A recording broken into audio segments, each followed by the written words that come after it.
യാക്കോബിന്റെ ലേഖനം 1-ാം അധ്യായം 12-ാം വാക്യം.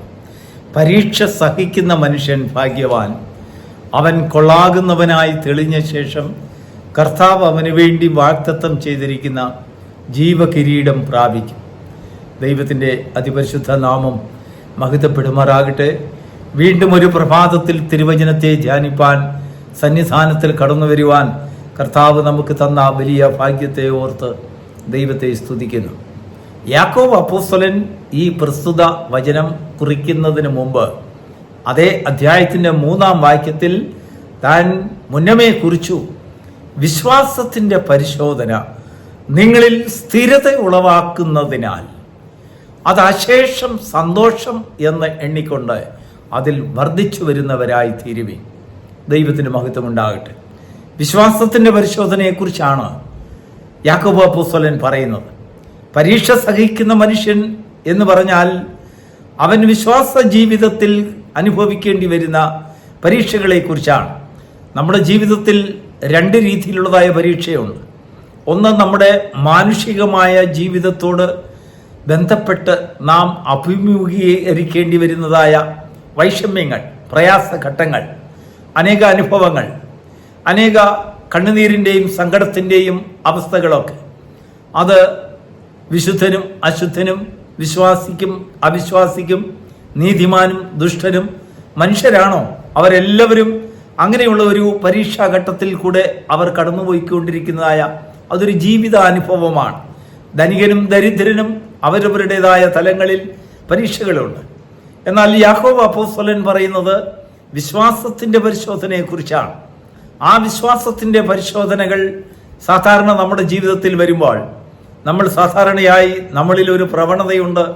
പെട്ടെന്ന് ആ പരീക്ഷയിൽ നിന്നുള്ളതായ വിടുതലിന് വേണ്ടി ദൈവസന്നിധിയിൽ നാം കരഞ്ഞ് നിലവിളിച്ച് അപേക്ഷിക്കും. കർത്താവേ, ഇന്ന പരീക്ഷയിൽ നിന്ന് ഞങ്ങളെ വിടുവിക്കണം, ഇന്ന പരീക്ഷയിൽ ഞങ്ങൾക്ക് ജയം തരണം, ഇന്ന പരീക്ഷയിൽ ഞങ്ങൾ അകപ്പെട്ടു പോകരുത്, ഞങ്ങളെ പരീക്ഷിക്കുന്ന പരീക്ഷണങ്ങളുടെ ആ ദുർവഴികളിൽ നിന്ന് കർത്താവെ ഞങ്ങളെ അകറ്റണമേ, ഞങ്ങളെ പൂർണ്ണമായി പരിരക്ഷിക്കണമേ എന്ന് ദൈവത്തോട് നാം കരഞ്ഞപേക്ഷിക്കുന്നു. എന്ന് പറഞ്ഞാൽ നാം ഭീരുക്കളായി പരീക്ഷയെ അഭിമുഖീകരിക്കുവാനുള്ളതായ വൈമനസ്യം കാരണം ആ പരീക്ഷകളിൽ നിന്ന് ഓടിമറയുവാൻ നാം താല്പര്യപ്പെടുന്നു.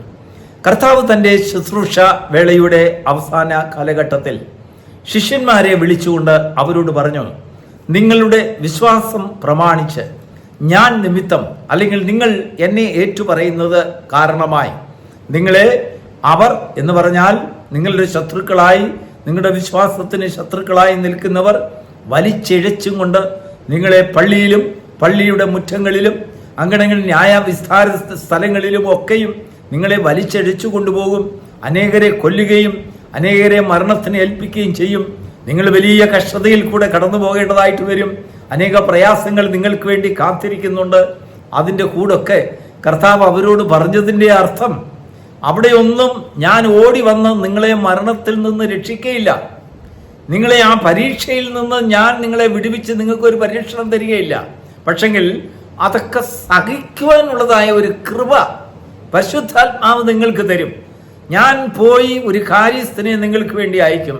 ആ കാര്യസ്ഥൻ നിങ്ങൾക്ക് തക്കതായ ജ്ഞാനവും പരിജ്ഞാനവും ഈ പരീക്ഷയും വേദനകളും ഒക്കെ നിങ്ങളുടെ ജീവിതത്തിൽ സഹിക്കുവാൻ, വിട്ടോടുവാനല്ല, അല്ലെങ്കിൽ അതിൽ നിന്ന് രക്ഷപ്പെടുവാനുള്ള ഒരു അപേക്ഷയ്ക്കായിട്ടല്ല, അതിനെ സഹിച്ച് വെൽക്കം ചെയ്യുവാൻ വേണ്ടി നിങ്ങൾക്കൊരു കൃപയും അഭിഷേകം ആ പരിശുദ്ധാത്മാവ് നിങ്ങൾക്ക് തരും.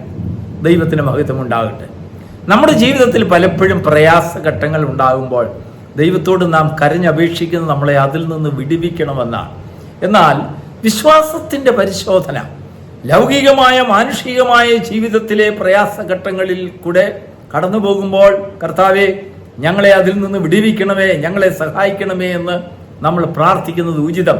അതാണ് കർത്താവ് ശിഷ്യന്മാരെ പറഞ്ഞു പഠിപ്പിച്ചത്. പരീക്ഷയിലേക്ക് ഞങ്ങളെ പ്രവേശിപ്പിക്കരുത്.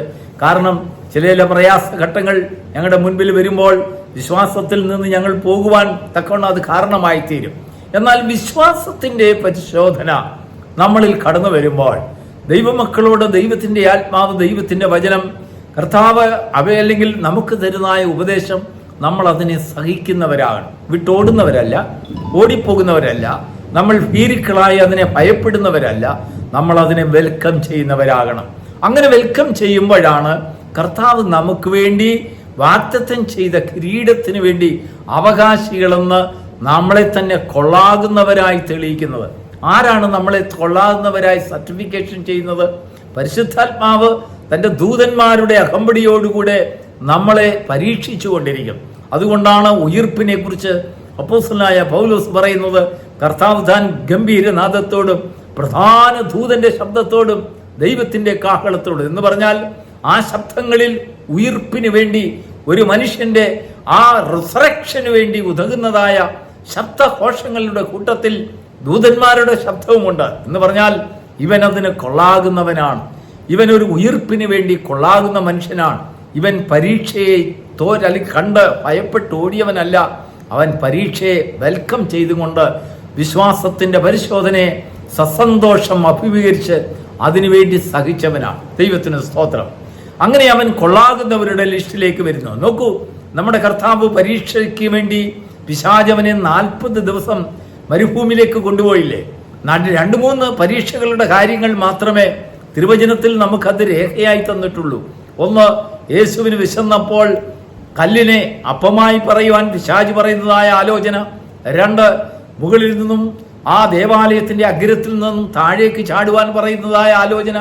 3, ഈ സകല മഹത്വങ്ങളും ലോകത്തിന്റെ സകല മഹത്വങ്ങളും ആദ്യോടന്തം പിശാച് കാണിച്ചുകൊണ്ട് അതൊക്കെയും നിനക്ക് അധികാരമായി തരാം, എന്നെ നമസ്കരിക്കുക, ആരാധനയിലുള്ളതായ പരീക്ഷ. ഇങ്ങനെ 2-3 പരീക്ഷയെക്കുറിച്ച് പറയുന്നുള്ളൂ. എന്നാൽ ദൈവത്തിന്റെ ലൂക്കോസിന്റെ സുവിശേഷത്തിൽ വായിക്കുന്നത് 40 ദിവസം പിശാച് അവനെ പരീക്ഷിച്ചു കൊണ്ടിരുന്നു. ഇടതടവില്ലാതെ 2-3 കാര്യങ്ങൾ. ആ കാര്യങ്ങളൊക്കെ ഏതാണ്ട് 2-3 മിനിറ്റ് കൊണ്ട് പറഞ്ഞ സംഭവങ്ങൾ മാത്രമാണ്. ഈ 40 ദിവസവും കർത്താവിനോട് അവന്റെ വിശപ്പിനെ കുറിച്ചും അവന്റെ ആഹാരത്തെക്കുറിച്ചും കല്ലിനെ അപ്പമാക്കി തീർക്കുന്നതിനെ കുറിച്ചും ആലയത്തിൽ അല്ലെങ്കിൽ ഉയർന്ന ആ ദേവാലയത്തിന്റെ മുകളിൽ നിന്ന് താഴേക്ക് ചാടുന്ന ആ ചാട്ടത്തെക്കുറിച്ചും ആരാധനയുടെ വിഷയത്തെക്കുറിച്ചും ഈ ടോപ്പിക് എല്ലാം എടുത്തുകൊണ്ട് 40 ദിവസം നിരന്തരമായി കർത്താവിനെ പരീക്ഷിച്ചു കൊണ്ടിരിക്കുകയായിരുന്നു. ഏതാണ്ട് ഒരു സമയത്തെ പരീക്ഷയുടെ ആ കോൺവെർസേഷൻ മാത്രമേ ആ രേഖയിൽപ്പെടുത്തിയിട്ടുള്ളൂ. എങ്കിലും 40 ദിവസം പൂർണ്ണമായി ഈ പ്രസ്തുത വിഷയങ്ങളെയെല്ലാം യേശുവിന്റെ വിശ്വാസത്തിലെ പരിശോധന, അല്ലെങ്കിൽ തന്റെ പുത്രത്വത്തിന്മേലുള്ളതായ പരിശോധന, ആത്മാവിന്റെ പരിശോധന, ഇതെല്ലാം പിശാച് നിരന്തരം തുടർച്ചയായിട്ട് തന്നെ പരീക്ഷിച്ചു കൊണ്ടിരുന്നു. ദൈവത്തിന്റെ മഹത്വം ഉണ്ടാകട്ടെ. അപ്പോസ്തലനായ യാക്കോബ് പ്രസ്തുത വിഷയങ്ങളെ എല്ലാം അടിസ്ഥാനപ്പെടുത്തിക്കൊണ്ടാണ് പറയുന്നത്, നാം പരീക്ഷയിൽ നിന്ന് നാം ഓടിപ്പോകുന്നവരല്ല, അതിനെ സഹിക്കുന്നവരാകണം. കർത്താവ് ശിഷ്യന്മാർക്ക് മുന്നറിയിപ്പ് കൊടുത്തത് അങ്ങനെയാണ്. നിങ്ങൾ അഭിമുഖീകരിക്കാൻ പോകുന്ന അനേക ആപത്തുകൾ നിങ്ങളുടെ മുൻപിൽ വരുന്നു, ദുർഘട ദിവസങ്ങൾ വരുന്നു. ആ ദുർഘട ദിവസങ്ങളിലെല്ലാം നമ്മൾ വിചാരിക്കരുത് കർത്താവ് അവരോട് പറഞ്ഞില്ല, ഞാൻ അവിടെ ഉണ്ടായിരിക്കും, നിങ്ങളെ വിടുവിക്കും, ഒരു ശക്തിക്ക് നിങ്ങളെ അപായപ്പെടുത്തുവാൻ കഴിയില്ല എന്ന് കർത്താവ് പറഞ്ഞില്ല. അങ്ങനെ അത് കേട്ടതായ വചനം കേട്ടതായ ശിഷ്യന്മാരിൽ ഏറിയ പങ്കും രക്തസാക്ഷികളായി അവരുടെ പ്രാണനെ വെടിയേണ്ടതായിട്ട് വന്നു.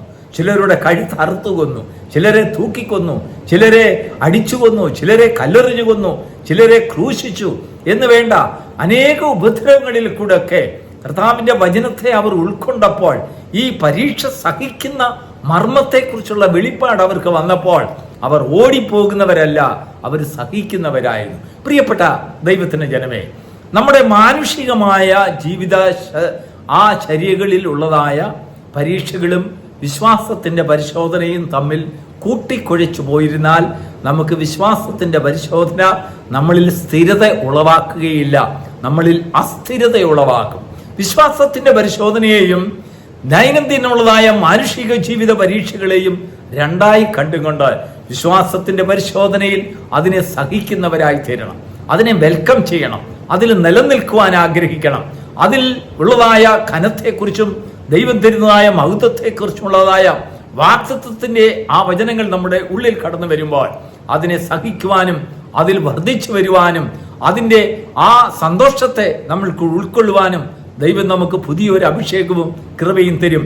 അങ്ങനെയുള്ളതായ ഒരു കൃപ പരീക്ഷയെ സഹിക്കുന്ന മനുഷ്യരായി നാം തീർക്കപ്പെടേണ്ടതിന് ദൈവം ധാരാളമായ കൃപ ഈ പ്രഭാതത്തിൽ നമുക്ക് നൽകുമാറാകട്ടെ. God bless you.